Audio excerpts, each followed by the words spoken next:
Yo guys, how's it going? I'm DZ and today I'm going to be doing the unboxing of the brand new AVerMedia Live Gamer Portable. This was released earlier this year, and as I know, this is the smallest portable game capture device that is out there so far as of the 6th of December. Of course, this is a pretty small box. It shocked me really when I got it in the post. I was expecting a big box like the PVR came in, but I'm very impressed with the quality and the glossiness of the box as well. So we'll have a look at the side here, and of course that says the name of the product. Over here we have the logo and the name of the company that makes it, which is AVerMedia. On the side here we've got AVerMedia with a website below their logo and their support address.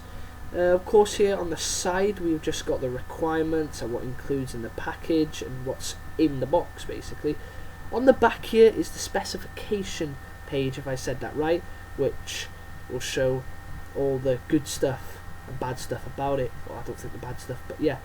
So we open up the box. Of course I have opened it already, and I was pretty impressed with the size of this thing. I mean, look at it. It's so small, and it's only 117 grams, which is very, very light. So we go deeper inside the box, and here we have a 3-month XSplit trial, which will allow you to do some streaming or something like that.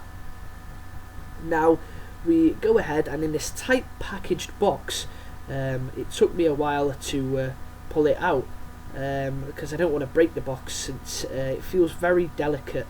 But of course we just got some bits and bobs in the bottom, which just tells you to go and download the program and driver and the user manual off their website, and of course it will show you the quick start guide, which I won't even bother looking at, and it comes in different bunch of languages. So we open up the contents of cables in this small black box that we just pulled out. And look at it. I mean, how many cables can they fit in this box? I mean, look at it. Here we go. There's 1, 2, I'm sure. There's 3, 4, 5. And the case, if I'm right. And yeah, they do include a case, which is pretty handy if you want to carry it about. So we'll go and open up the case first. So it's like a little foam carrying case that you get with laptops, you know, not proper laptop bags, but just the protecting ones. But I am a bit ashamed that there's nowhere to put the cable, so that will carry the device itself, but you've got nowhere to put the cable. So it's like, you've got to put them in your bag. But I mean, look at it, all of these cables put into one box. So we're going to open up first the component cable adapter, which I kindly opened the bag a bit too rough there, but yeah, here it is. Of course you've got the 2 audio, and then you've got the 3 video signals that go in there, and they all go into this AV adapter that I believe AVerMedia's made. I don't know, I haven't looked it up, but I've never seen an adapter like this which is on the end of these. So of course if you're using the old Xbox that doesn't have a HDMI, you can just plug the component cables into these, and that will go happily into the Live Gamer Portable, and you'll be able to have an output of a HDMI cable, which is pretty impressive. Now we're going to see this cable here, which I think is the audio cable. I'm not so sure, but yeah, they do a pretty good job on with these bags. As you can see, I'm finding a tough time opening them. But yeah, these are the 3.5mm jack audio cables, which are exactly, I must say, I think they're auxiliary cables, so that's pretty neat. So if you want to do some PC audio recording, you can plug that in the AVerMedia. So this is the mini USB cable that they recommend using, which will also power up the device if you're going to plug it into the console when you're using PC free mode, and of course when you're going to be plugging it into the computer, which will retrieve the data from the Live Gamer Portable onto the computer and then onto the RE Central if I pronounced it right, which is the editing software. I'm glad that they've put a mini USB and not a micro USB, since it is a bit tougher. So, you know, say if you do bend, it's going to take a lot more resistance than a micro USB cable, which would just instantly snap. Because I've stood on most of them, and yeah, it's not a nice view when you see them. But here we are. It's pretty impressive that they've included a HDMI cable, but isn't it a pretty pointless? And again, I've ripped the bag. God, I'm so strong. So I find it pointless including a HDMI cable in it, since it's so small. I mean, look at it. It's not even that big. So if you're going to be hanging this from the back of the TV, it's going to cause a lot of strain, I presume, on the input or the output of the AVerMedia. So I saw that as basically a joke, as a Mickey, because you've paid about 100. Well, I paid 110 for it, which is quite cheap considering they go around 140 or something like that. But of course, the last cable of them is the PlayStation 3 compatible cable, which of course is the standard definition and the component cable that goes in the back, because the PlayStation 3 has a HDCP, which high definition or high digital copyright protection. So we're going to have a nice film across the device, which I struggle to take off. Which I'm so amazed, how does it stick when it's not even sticky, you know? It's got like a nice carbon fibre finish on the top, sort of thing, like plastic. But yeah, we're going to show you my phone. Of course, it's a BlackBerry, no hate, it's rubbish, but look at it. It's not much wider, you know? It's definitely lighter, and it's about the same height as a Samsung Galaxy S3, so it is really portable, which is what they were made for. Of course, it's got a nice button on the top there, so you can, you know, do a quick record. So this is my old PVR, the gaming edition, which I got 2 years ago now. It's been 2 years, oh god. And look at the size difference. I mean, the HD PVR uses component cables, which contains a lot of tangling and all that.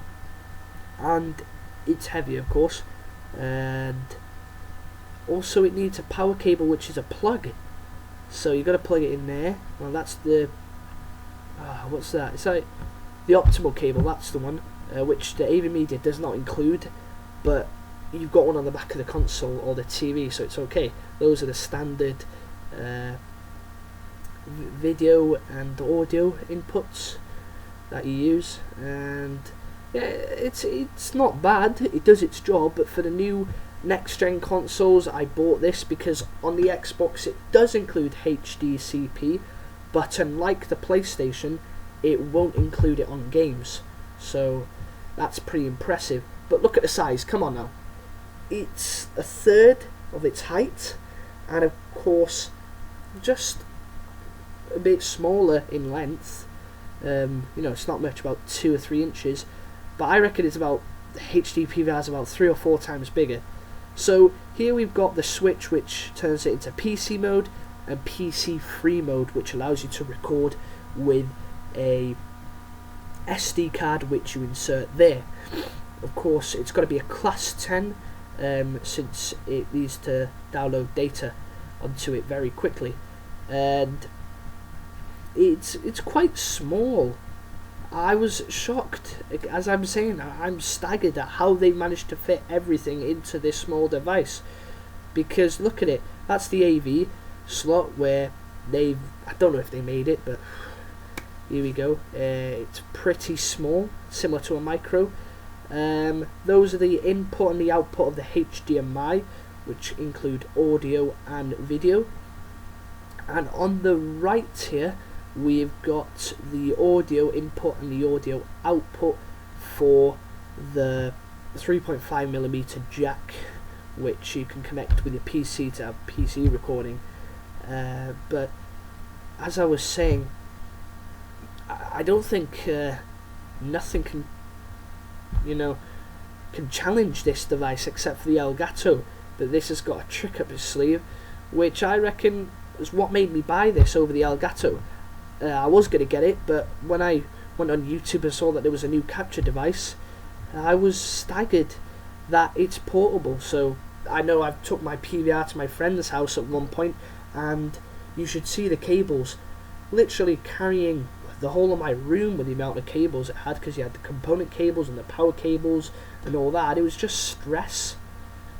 So it's quite easy now. You just pull it, plug it in, power it up, and switch a HD, not a HD, an SD card in the side, and Bob's your uncle. You know, you just push the top of the button, and there you go. You can start recording, which it does record in 720p, and with a firmware update, it records 1080p at 30 frames per second with a maximum of 16 megabyte bit rate. And here is a nice tidy case I was showing you.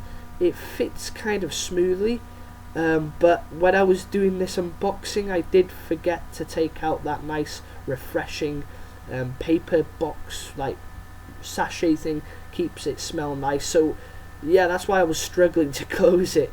It wasn't too small, but after a while, after I took it out, it fitted like a hand into a glove. But of course, thanks for watching this video. I hope you do enjoy it. Please leave your feedback of what you think, and should I do more unboxings, please like, and of course subscribe to my channel. I've been DZR. See ya.